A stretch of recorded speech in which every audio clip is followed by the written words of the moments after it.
Magandang araw mga kaibigan. Bigyan natin ng reaction opinion itong post ng Masang Pilipino. Title, Wala pong kapangyarihan ang Pangulo. Mariing nilinaw ni PCO Yusek Claire Castro na hindi maaring ipatigil ng Pangulo ang value-added tax. Kasunod ng mga panawagan na suspindin ito upang maibsan ang epekto ng mataas na presyo ng bilihin. Wala pong kapangyarihan ang Pangulo na mag-suspend ng VAT dahil wala pong batas na magpapahintulot nito. Yan ang pahayag ni Castro. Ipinaliwanag na ang VAT ay saklaw ng umiiral na batas sa pagbubuwis, kaya't anumang pagbabago kabilang ang suspension ay kinakailangan dumaan sa Kongreso at hindi maaaring ipatupad sa pamamagitan lamang ng direktiba ng ehekutibo.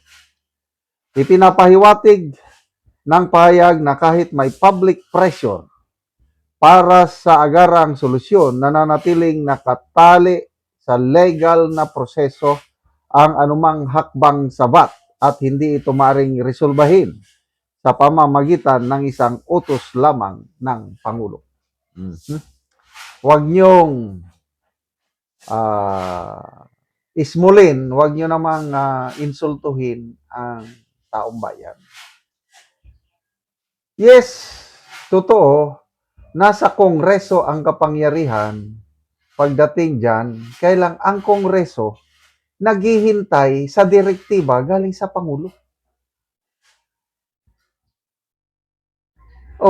Ang unang hiniling ng Pangulo sa Kongreso is batas para suspindihin ang excise tax. Binigay kaagad. Ang problema, ang tagal bago in-implement.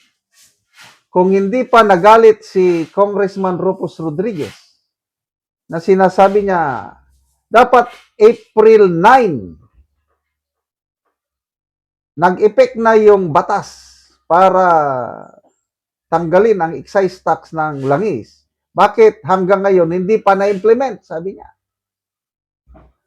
We hold the office of the President accountable for the sufferings of the Filipino people. Galing ni Congressman Rodriguez. Kanina may nabasa na akong post na parang tinanggal na daw ang excise tax sa LPG. I don't know with the crudo, I hope natanggal na. Kasi April 9 pa, nag-effect yung batas, walang galaw ang executive. Ayaw nilang i-implement. Tapos, ito ngayon, sasabihin ng Auntie Claire, na walang kapangyarihan ng Pangulo. We were not born yesterday, Auntie Claire. Nasa ehekutibo ngayon, pag gusto niyang tanggalin ang VAT, pwede, isang tawag lang, isang ano lang sa naghihintay ang mga kongresista, naghihintay ang mga senador. Gagawin nila yan basta ang Pangulo gusto niyang tanggalin. Ang problema, ayaw. May narinig akong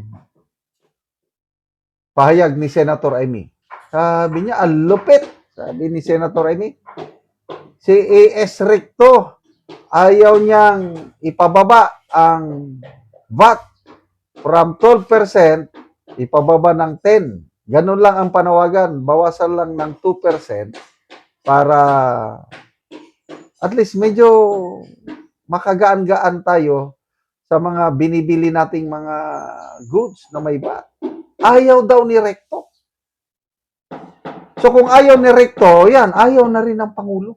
Ano ba ang klaseng tong Pangulo natin? May napanood akong Facebook reel. Nagpapaliwanag ang Pangulo, I don't know kung tunay ba yun o AI. Ini-explain niya na mas lalong kawawa ang taong bayan kung tanggalin natin ang VAT. Sabi niya. We deem it necessary to ipatuloy ang VAT kasi yung makuliktang buwis gagamitin din pantulong sa mamamayan.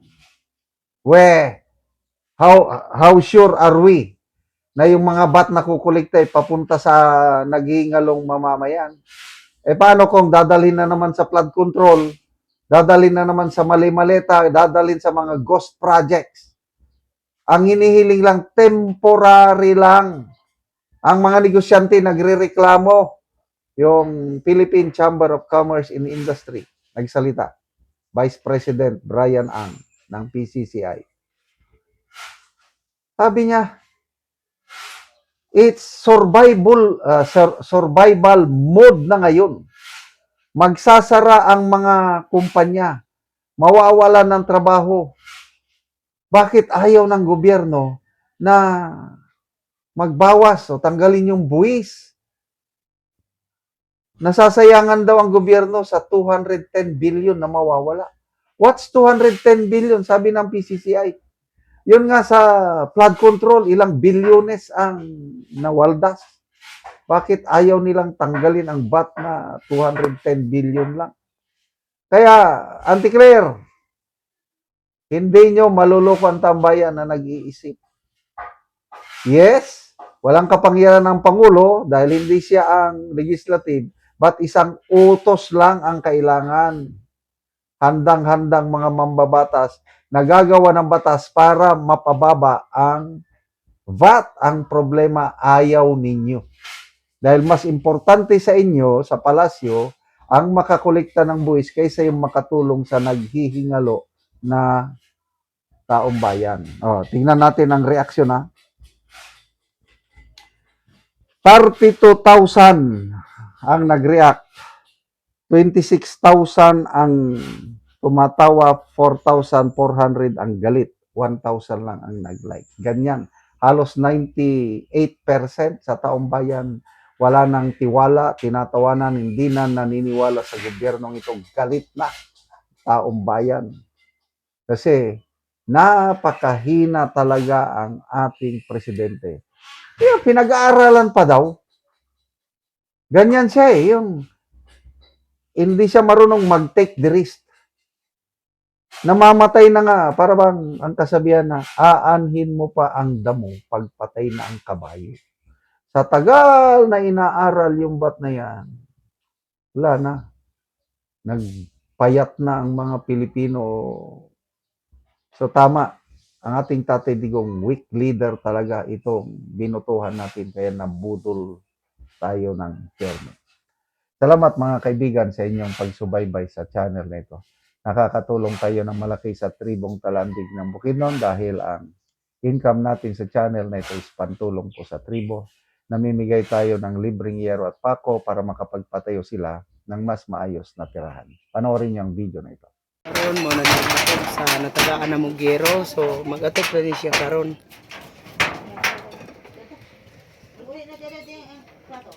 So mga buslot na gyud.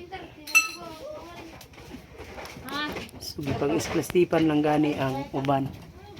So mo na ni ang yero nga among gihatag.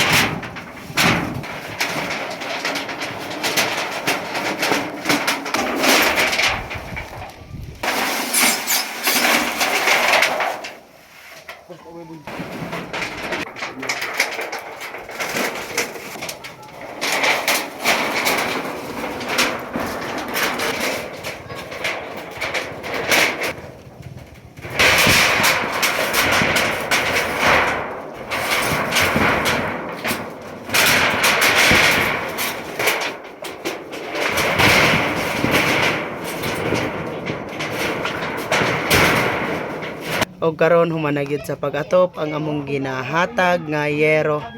So napulihan na gyud tong mga buslot na nga ilang atop ganina. So maayo na gyud nga tan-awon. Maingod ko sa tanan.